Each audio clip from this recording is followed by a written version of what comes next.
esti de plan de retard.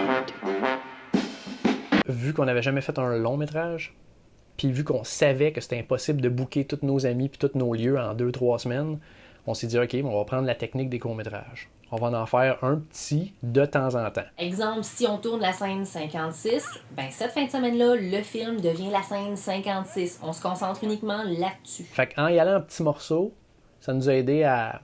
C'était moins stressant, on avait moins peur de faire des gaffes. Puis au début, c'était comme, si on oubliait quelque chose, on pouvait revenir dans 2 semaines pour tourner le petit bout qu'on a manqué. Puis ça nous a permis de gagner en confiance en faisant des petits sauts, plein de petits sauts, au lieu de faire comme un gros saut puis de se planter bien raide, mettons. Je dis pas qu'on se serait planté, mais c'était bien moins épeurant de faire ça en petits morceaux que de le faire d'une shot.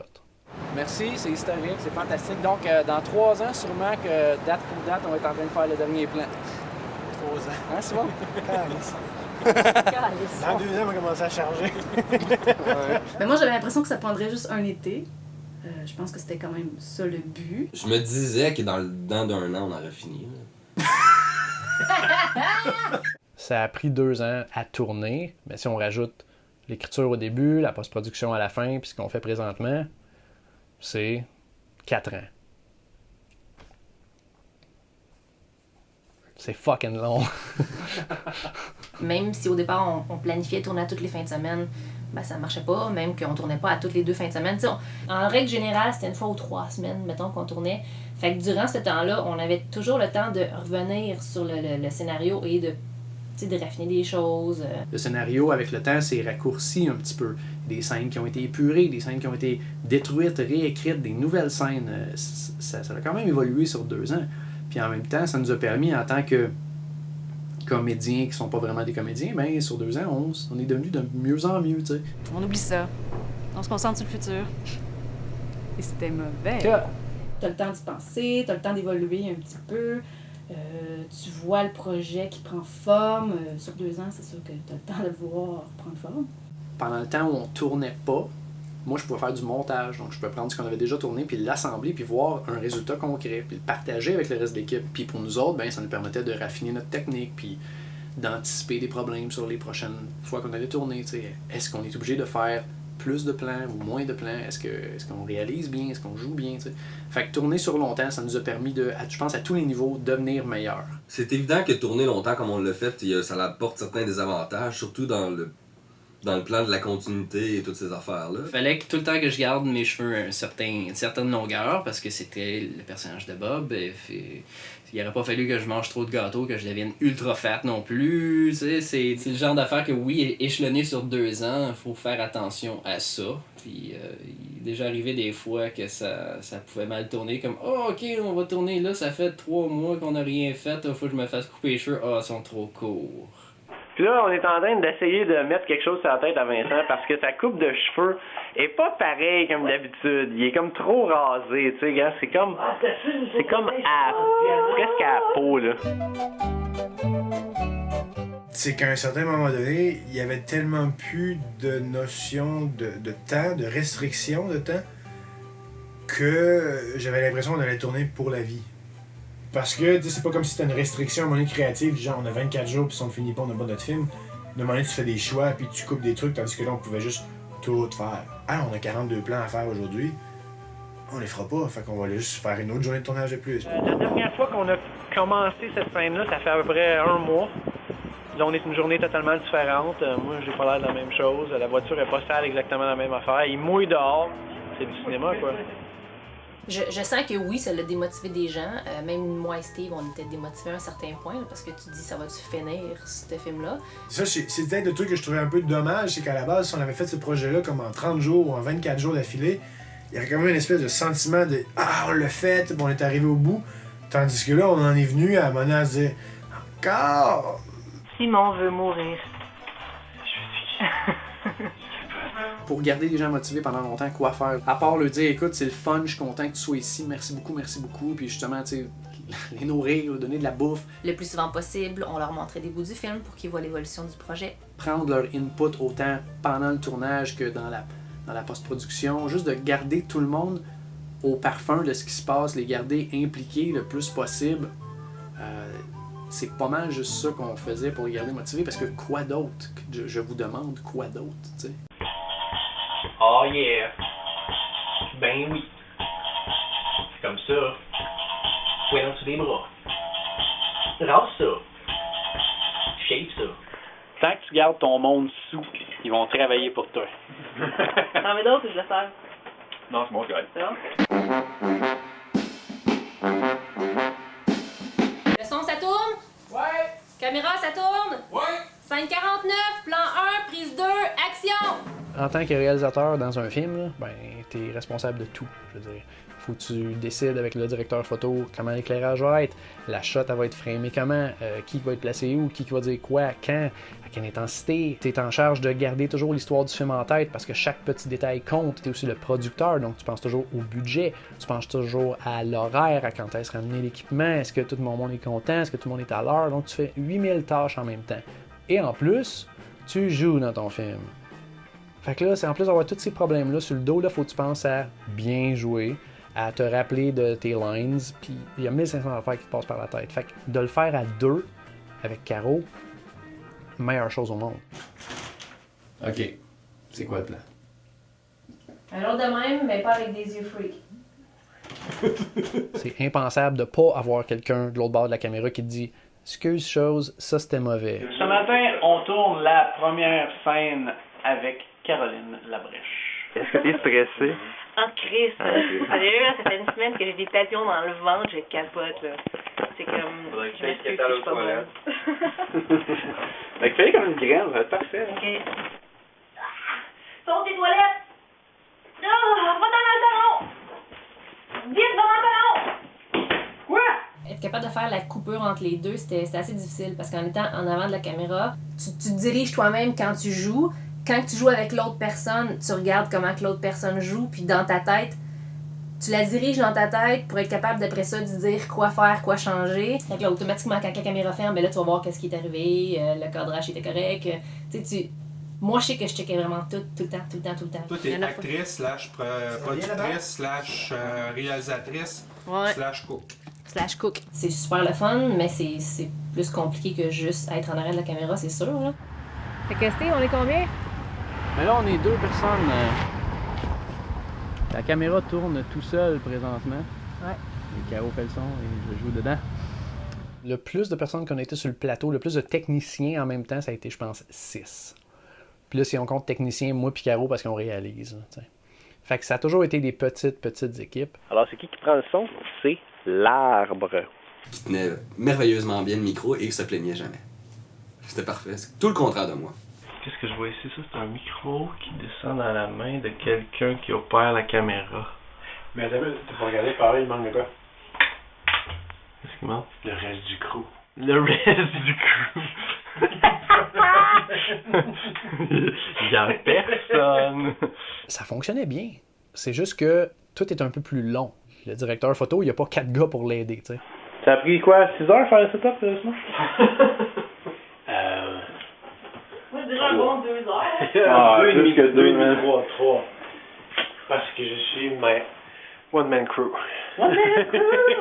Au niveau des désavantages du directeur photo, c'est sûr qu'au niveau de l'équipement, il y a quand même eu, je te dirais, il y a quand même eu des moments où il y a eu certains efforts de fait, puis on avait quand même l'éclairage qu'il fallait. Malgré que ce soit c'est une petite caméra HD, c'est des petits setups d'éclairage, des petits trucs, mais je pense que la nature du projet est à ça. C'est qu'on peut pas espérer que ça ait l'air de Lord of the Rings. Là. Donc éclairer une scène de nuit avec une 100 watts, même pas avec une 60 watts, puis une 40 watts pour faire un backlight, c'est pas top. Faut faire rouler le char à toutes les 10 minutes parce que sinon la batterie pourrait mourir. Devenu assez professionnel à faire tout avec comme 2 bâtons de popsicle et une chandelle. Là. Mais ça sort bien.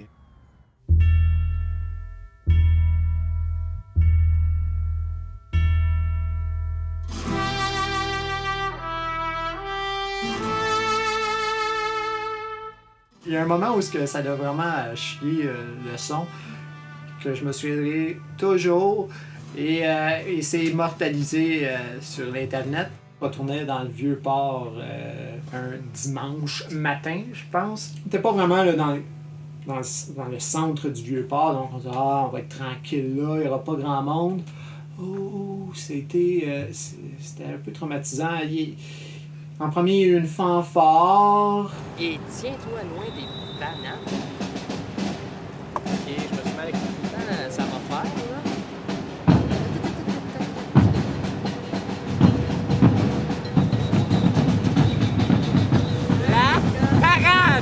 Il y a aussi le véhicule amphibien qu'on le voyait passer genre aux demi-heures. Et des touristes d'Ontario, des petites filles, là, qui m'ont rendu un peu fou. Fait exprès pour choisir quelque chose qui blesse pas, puis tchic! Désolé. Mais c'est ça, là. Oh. Ouais, mais je pensais que ça faisait plus important, tu sais, plus dramatique. Mm-hmm. Hey, d'ailleurs,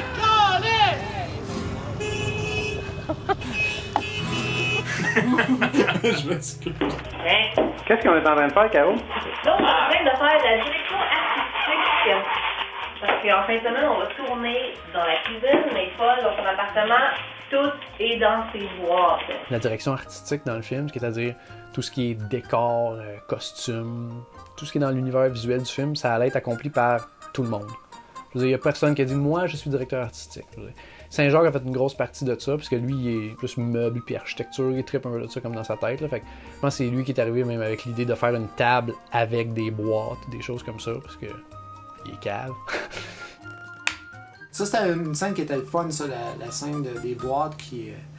C'est juste peut-être l'effet peut-être passe pas si bien que ça à l'écran, là, où le monde peut-être le réalise pas. Là. Steve est dans la cuisine, il va répondre au téléphone, on le suit avec la caméra, on revient, puis il y a une montagne de boîtes. Ben, ça reste que cette scène-là, on l'a répété plusieurs fois, parce que chacun, on était quelque chose comme 4 dans la scène à aller prendre les boîtes, les empiler comme il faut, mettre la bière sur le dessus, puis là, Steve revenait, puis on avait un temps très serré pour faire ça. Le cut est le cut. On a travaillé sur des affaires un peu ridicules, comme faire voler des trucs, puis des affaires en même. Puis c'était ben broche à foin, do it yourself, un peu de croche, mais ça donnait un résultat intéressant. On veut faire flotter un livre. Donc on l'a tout pimpé avec du carton et de la corde. On fait de quoi de même? Tu vois-tu, Steve? Ouais. Ouais, ça fonctionne. Saint-Jacques était le gosseux, il était capable de gosser presque n'importe quoi. Il prenait un malin plaisir à gosser des trucs.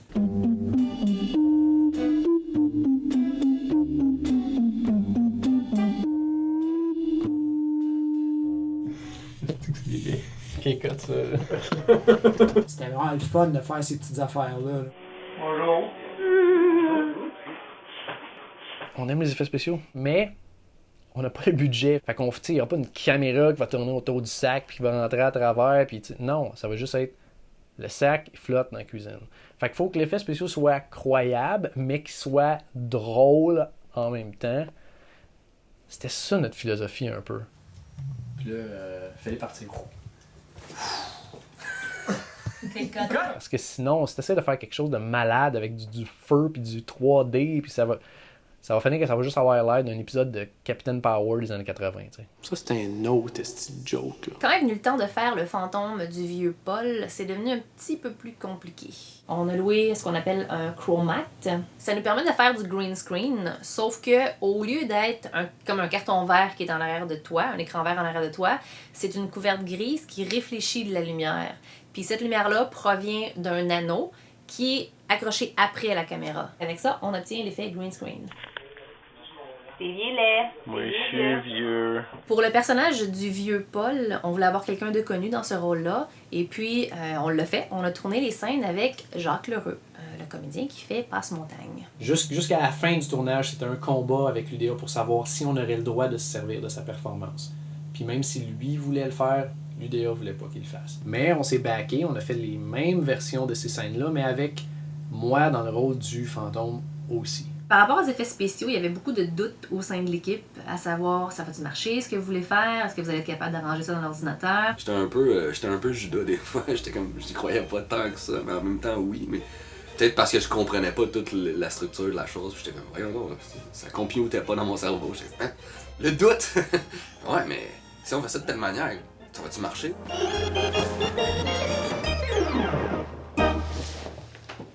Ah, bonjour, ça va bien, ouais. Parce qu'il faut faire un trou dans le sac. Je bave. Et au niveau de la marionnette, ça moi, je me disais comme bon, je vais pouvoir faire un peu mon fou aussi, essayer de faire autre chose en autant que je suis à la caméra, je suis content. Non, mais ça a été le fun honnêtement comme projet. Si c'était pas être couché à terre avec mon bras qui sort d'un sac à dos pour faire la marionnette, là après ça, c'est être debout à côté d'un poteau, puis sortir mon bras juste à côté, puis selon les lignes aussi, je savais pertinemment que c'est quelqu'un d'autre qui allait faire le voice-over, mais fallait quand même dire comme ok, mais je vais faire les lignes en même temps aussi, même si c'est pas ma voix, mais juste pour au moins donner le timing puis essayer de donner la bonne expression au Bobette. J'ai trouvé ça le fun.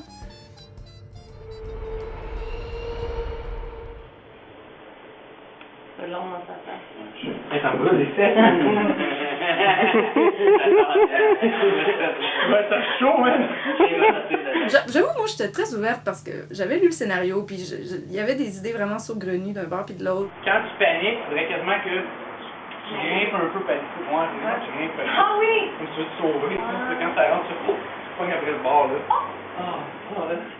C'est Steve qui me barouettait d'un bord puis de l'autre, puis qui faisait les mouvements nécessaires. À ce qu'on comprenne bien ce qui se passe.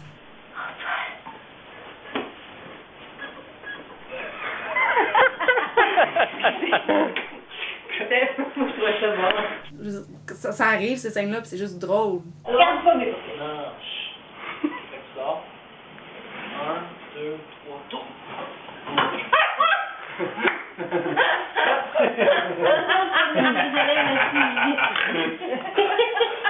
Très marrant. Tu te mets des boxeurs? C'est comme si t'étais en costume de bain. Non! Making of. Les making of, je déteste. Ah, c'est une bonne fin, ça.